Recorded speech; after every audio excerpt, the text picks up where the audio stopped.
Hello viewers, welcome to my channel. মই আপোনালোকক আজি গুৰুত্বপূৰ্ণ ভিডিও লৈ আহিছো। ইয়াতে যিসকল ক্যান্ডিডেটে টেট দিব অথবা টেট পাস কৰিছে সেইসকলৰ কাৰণে আৰু শিক্ষাগুৰুসকলৰ কাৰণে ভিডিওটো অতিকৈ গুৰুত্বপূৰ্ণ। মই আপোনালোকক দেখাবলৈ চেষ্টা কৰি আছো।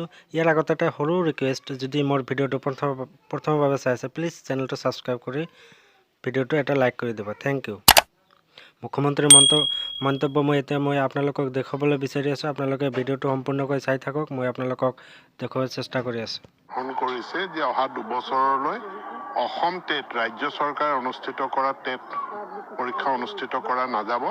ইয়াৰ হলনি চেন্ট্ৰেল যিটো সি টেট হয়, যিটো বছৰত দুবাৰকে হয়, সেই টেটৰ আমি মান্যতা প্ৰদান কৰিম। এতেকে ছাত্ৰ ছাত্ৰী যিসকলে বিএড কমপ্লিট কৰিছে তেওঁলোকে সি টেটৰ সুবিধা ল'ব পাৰিব।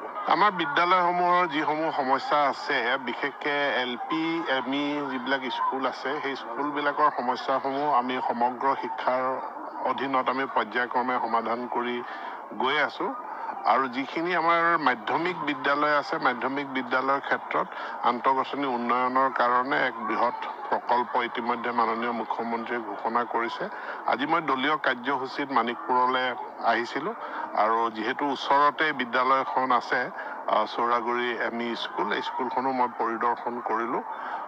স্কুলসমূহৰ আন্তঃগাঁথনি বা শিক্ষক নিযুক্তিৰ ক্ষেত্ৰত আমি ব্যৱস্থা গ্ৰহণ কৰিছোঁ। আপোনালোক সকলোৱে জানে ইতিমধ্যে নতুন বিজ্ঞাপন প্ৰকাশ, সেকেন্ডাৰী বিজ্ঞাপন প্ৰকাশ পাইছে। 2 এদিনতে প্ৰাথমিক আৰু উচ্চ প্ৰাথমিক নিম্ন প্ৰাথমিকৰো বিজ্ঞাপন প্ৰকাশ